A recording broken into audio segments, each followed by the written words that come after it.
magandang hapon sa inyong lahat, sa kapwa ko mag-aaral, at sa aming buong guro, Sir Eric Avila. Narito ako upang ialay sa inyo ang aking spoken poetry na pinamagatan ang masasabi ko. Hinihingi ko po ang inyong atensyon, pakikinig, at ang inyong buong puso. Bago ko'y napiyat ang inyong gano'n ito, sa isip ko'y napakaraming argumento. Ngunit ngayon, buo na ang buo at mayroon akong kwento. Ang kwentong ito'y hinabi ng may pag-ibig, ngunit hindi tulad ng sa iyo, di maamin, mapanlinlang, sinayo. Ang katapangan ay ginamit ko din bilang kasangkapan. Dahil alam ko na sa pagharap at pagtindig sa etabladong ito ay maaaring mahusgan ako. Bago tayo pumalaot sa ating kwentuhan, hayaan mo kay aking awitan. Ang bayan ko'y tanging ikaw, Pilipinas kong mahal, ang puso ko at buhay man. Sa iyo'y ibibigay, tungkulin ko'y gagampanan, ang laya mo'y babantayan, Pilipinas kong hirap. Ang awiting ito ay simple, ngunit lubhang nakapupukaw ng damdamin.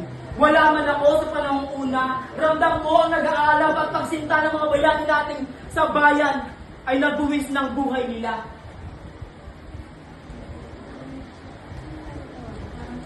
May ilang sinabupa ang bawat kalapit sa gatilyo, na tanging ang pananggalang ay alam mo kung ano?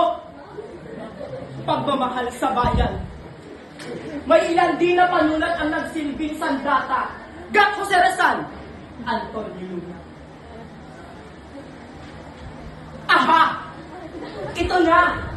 Sa wakas ay nagbunga na ang punlang itinanim ng kasaysayan. Ang punlang pinagkalay ng dugot pawis, tapang at talino, na tanging araw at gabi ang siyang buhay na saksi sa itinakda ni Bathalang tagapagpala. Ang mga verso at tugnong ito'y alay at parangal sa mga bayani ng kanilang panahon, kung saan ang alingaungaw ay pumupukaw, yumayakap at gumagabay sa paghubog ng bagong lipunan. Lipunang malayat na mamayagpag ang mga pamanang yaman, ritmo, harmonya, timbre at forma. Mga salitang may uugnay natin sa musika. Subalit alam kong alam mo na ikaw, ako, tayo ay may kaugnayan sa musikang ito.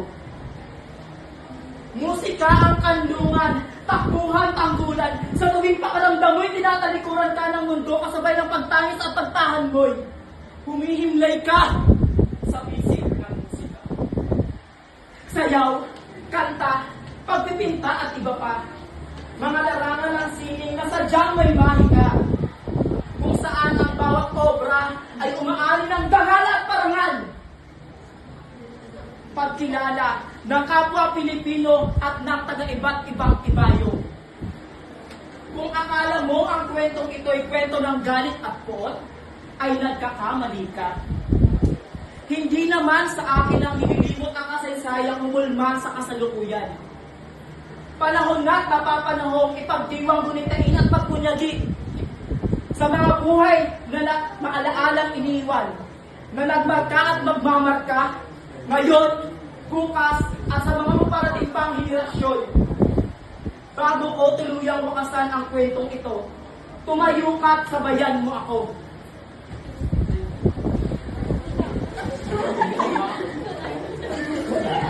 Ako ay Pilipino. Ako ay Pilipino. Taas noo kahit kanino. Taas noo kahit kanino. At iyan ang masasabi ko. Muli, Wilmer Evangelista Brondo, ang makatang nasa harapan ninyo.